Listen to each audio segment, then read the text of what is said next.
Hello and welcome to Moneylife News and Views. I'm Debashis Basu.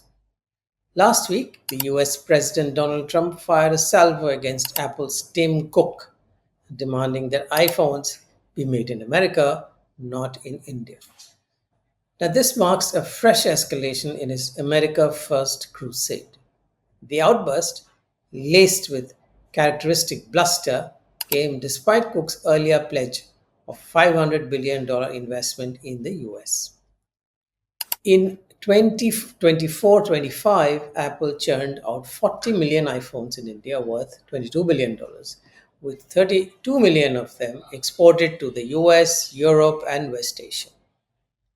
By 2026, the tech giant aims to assemble all US bound iPhones in India, scaling production to 80 million units annually, which is a boon to both Apple and India's ambitions as a manufacturing hub. But Trump's demands threaten to upend this. For us, it's a reminder that the president's tariff threats are not merely about trade deficits and tariffs. They are a battering ram for his broader goal of reshoring manufacturing onto America's soil. Now, this dual agenda, balancing trade while reviving US industry, puts him on a collision course with the long term strategies of companies like Apple, which has deftly shifted production from China to India, and with nations like India banking on manufacturing to fuel their growth. Reshoring, however, is a far thornier issue than trade negotiations. Targeting Apple publicly is only the first example of Trump's thinking. Expect trade discussions with other manufacturing heavyweights such as Germany, Korea, and Japan to be laced with equally contentious demands on reshoring. This could be even worse than trade talks, which themselves have not progressed much. What have we got in trade deals so far? Nothing.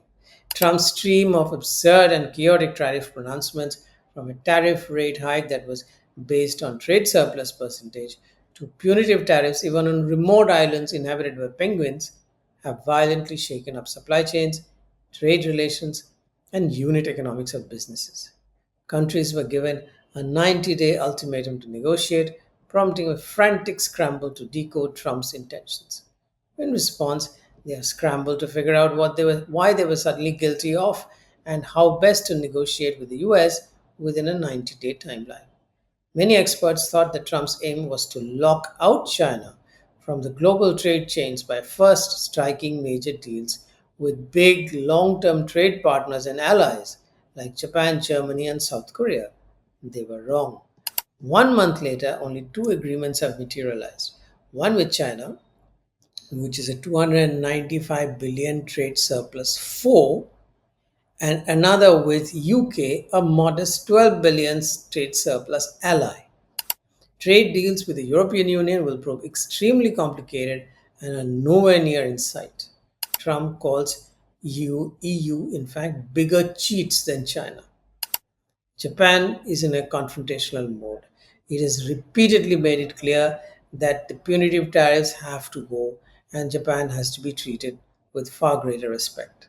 There is no deal in sight with Vietnam, which is a major transshipment hub for Chinese exports to the US. Deals with Canada and Mexico, US two of biggest trade partners, are in a limbo.